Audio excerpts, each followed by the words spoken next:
అంటే విజిట్ చేసినట్టు అన్న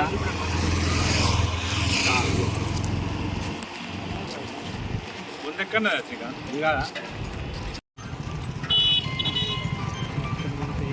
సరే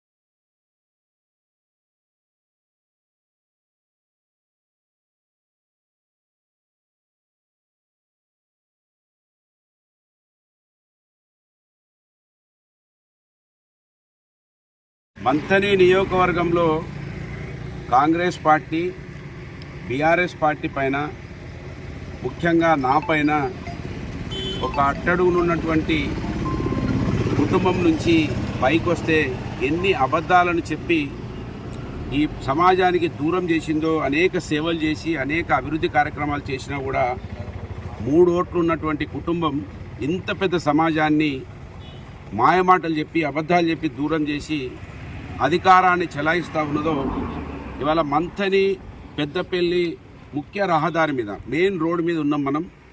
10 సంవత్సరాలు ఒక్క టన్ను కూడా ఎక్కువ లేకుండా డబ్బంతా కూడా ప్రభుత్వ ఖజానాకే జమ చేసి ఇసుక నీళ్ళ కింద వృధా పోవద్దని కేసీఆర్ గారి ప్రభుత్వం ఆ ఇసుకను తీసి ఇటు ప్రజల అవసరాల కోసం వినియోగించి ఇటు ప్రభుత్వ ఖజానాకు జమ చేస్తే ఇవాళ 4 నెలలు గడవక ముందే ఇసుక ఓవర్లోడ్లు పోతూ ఉన్నాయి. రోడ్డు మొత్తం పగిలిపోతూ ఉన్నది. 100 టన్నులు పోయినా కూడా ఏమి కానటువంటి రోడ్డు, నేషనల్ హైవే కన్నా గొప్పగా ఈ రోడ్డును వేపించినాం మేము. ఈ రోడ్డును ఎవ్వరు కూడా ప్రశంసించారు. 100 టన్నులు పోయినా ఏం కాదు అంటే 100 టన్నుల పైన ఇసుక ఓవర్లోడ్లతో పోతూ ఉన్నాయి. ఇసుక దొంగ లారీలు ప్రతిరోజు 1 2 దొరుకుతున్నాయి, కానీ 100 లారీలు దొంగ అయిపోతున్నాయి. దొరికేటి 1 2 ఇసుక కుప్పలు డంప్ చేస్తూ ఉన్నారు. ఇసుక గురించి మాట్లాడినటువంటి వ్యక్తి ఇవాళ ఏం జవాబు చెప్తాడో మంథని ఎమ్మెల్యే ఒకసారి మీరే వినాలి.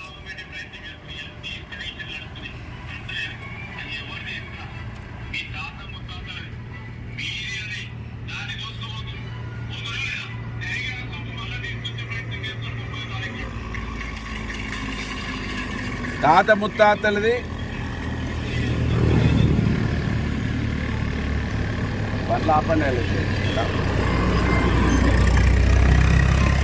ఏం చెప్తున్నాడు మంత్రి?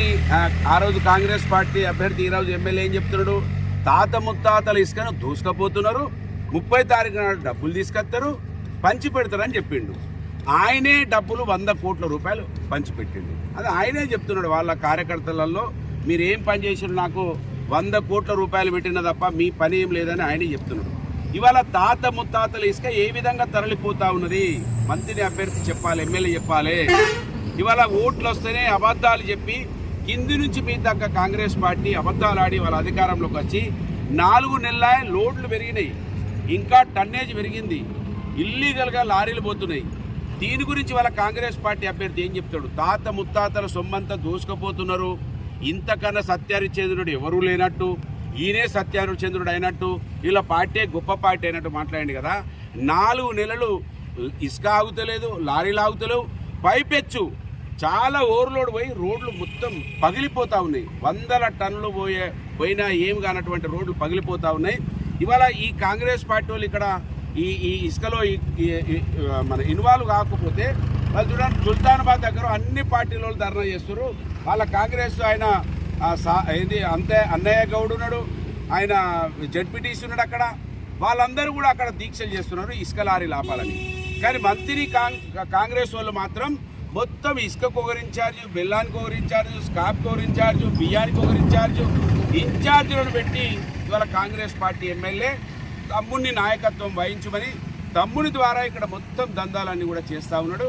ఇక్కడ మీకు స్పష్టంగా కనబడతా ఉన్నది. ఇసుక ఎందుకు ఆగుతలేదు? తాతల తండ్రులై అన్నావు కదా, నువ్వే వీడియోలు ఉన్నాయి, నువ్వే మాట్లాడినావు. ఏమైంది నీ ఇసుక? తాతల తండ్రులు ఎందుకు తరలిస్తున్నావు? ఎందుకు ఆపలేకపోతున్నావు? నువ్వు మంత్రివి కదా, ఈ రాష్ట్రంలోనే ఒక పెద్ద మనిషివి కదా, ఎందుకు ఆపలేకపోతున్నావు? ఇలా మంత్రిని ప్రజలకు జవాబు చెప్పాలి. అధికారంలో ఉన్నప్పుడు ఒక రకంగా, అధికారం పొంగిన ఒక రకంగా నీచమైన నీ వ్యవహార శైలి నన్ను చంపేస్తే తప్ప నీ బండారం అంతా బయట పెట్టకుండా ఆపను. నువ్వు అదే ప్రయత్నం చేస్తున్నావు. ఇక నా మీద చేసే ఆరోపణలు ఏం లేవు. నన్ను దొంగ అనలేవు, ఇక నాకు దోపిడీ అనలేవు, ఏమనలేవు.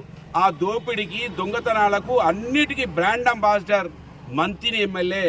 అన్నిటి దొంగతనాలు రౌడీలను పెంచి పోషించినటువంటి వ్యక్తి ఇవాళ మంత్రి ఎమ్మెల్యే కనబడతా ఉన్నది. ఇసుకల్ని ఎందుకు 4 నెలల ఇసుక లారీలు ఆగుతలేవు? ఇసుక ఆగుతలేదు. పోయిన ఆగకపోయినా ఓవర్లోడ్ తోటి పోయి రోడ్లను ధ్వంసం చేస్తున్నారు. లారీలు మొత్తం దొంగతనంగా పోతున్నాయి.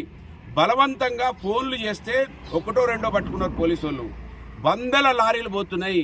పోలీసు వాళ్ళు ఫోన్లు లేపుతలేరు, కలెక్టర్ గారు ఫోన్లు లేపుతలేరు, రెవెన్యూ అధికారులు ఫోన్లు లేపుతలేరు, మైనింగ్ అధికారులు ఫోన్లు లేపుతలేరు, ఎవ్వరు కూడా ఫోన్లు లేపుతలేవు. మీకు స్పష్టంగా చూసిన ప్రతి ఒక్కటి ఆధారాలతో నిరూపిస్తా, ప్రతి ఒక్కటి ఆధారాలు చూపిస్తా. మమ్మల్ని ఏమీ చేయలేరు మీరు. మేము నీతిగా నిజాయితీగా 10 సంవత్సరాలు ప్రజల కోసమే బతికిన వంతానికి అనేక సాక్ష్యాలు ఉన్నాయి. కానీ మీరు దొంగ మాటలు చెప్పి అబద్ధాలు ఆడి మాలాంటి వాళ్ళ ఒక బీసీలం పైకి వస్తే కక్ష కట్టి కంకణం కట్టుకొని దుష్ప్రచారం చేసి మా సమాజానికి మమ్మల్ని దూరం చేసి 3 ఓట్లున్న మీ కుటుంబం 50 సంవత్సరాల ఈ ప్రజలను ఏళ్తా ఉన్నారు. ఒక్కరికి అన్నం పెట్టకుండా, ఎవరికి చదువు చెప్పకుండా, ఎవరికి పెళ్లికి సాయం చేయకుండా ఏలుతా ఉన్నారు. ఈ విషయాలన్నీ కూడా బయట పెడతాం. అనేకం ఉన్నాయి మీ దోపిడీలు, మొదలైనవి కనబడతా ఉన్నాయి. ఎక్కడెక్కడ ఎవరెవరు ఏ విధంగా దోసుకుంటున్నారో ఖచ్చితంగా ప్రతిదీ బయట పెడతాం. ఇవాళ ఓవర్లోడ్లు ఆపాలి, ఇసుక క్వారీలు ఆపాలి. కాంగ్రెస్ పార్టీ వాళ్ళు కూడా ఇట్లా ధర్నాలు చేయాలి. ఇసుక క్వారీలు వద్దని ప్రతి క్వారీ కాడ కాంగ్రెస్ పార్టీ వాళ్ళు కండువాలు కప్పుకొని ఆ క్వారీల దగ్గర ధర్నాలు చేయాలి, వాటిని ఆపే ప్రయత్నం చేయాలి. మా లారీలేవో బయటికి తీయాలి, మా క్వారీలేవో బయటికి తీయాలి. అధికారంలో ఉన్నారు కదా, ఎందుకు లారీలు బయటికి వెళ్తారో పుట్టమది రేవంత్ రెడ్డి ఫోటోలతో ఎందుకు బయటకు వస్తున్నాయి? మీ నాయకులు మొత్తం లారీలను డంపింగ్లు చేసి ఏ విధంగా బయటికి పంపిస్తున్నారో ఇవాళ జవాబు చెప్పాలని మీ ద్వారా డిమాండ్ చేస్తా ఉన్నాను. ఖచ్చితంగా మంత్రిని ఎమ్మెల్యే ఆయన తమ్ముని నాయకత్వంలో ఇక్కడ దోపిడీలు అండగా మార్చేసినారు. హైదరాబాద్లో అన్నయ్య దోసుకోవాలి, తమ్ముడు మంత్రిలో దోసుకోవాలి. ఇద్దరు దోసుకొని వచ్చేసరికి 200 కోట్లు పట్టుకొని రావాలి. మమ్మల్ని అన్నారు కదా లారీల పైసలు వస్తాయి, 30 నాడు వస్తాయని. ఎక్కడి నుంచి వచ్చినాయి 100 కోట్లు? ఇవాళ జవాబు చెప్పాలి మంత్రి సమాజానికని మీ ద్వారా కాంగ్రెస్ పార్టీ ఎమ్మెల్యేను డిమాండ్ చేస్తున్నా. అన్ని కూడా వాస్తవాలు బయట పెట్టాలి. చిత్తశుద్ధి మీ లోపల మీరు మాట్లాడారు తాతల తండ్రుల సొమ్ము పోతుందని, మరి ఎందుకు ఆపుతలేరు? ఇవాళ ఈ సమాజానికి చెప్పాలి, ఈ తాతల తండ్రుల ఆస్తిని ఎందుకు కొల్లగొడుతున్నారు?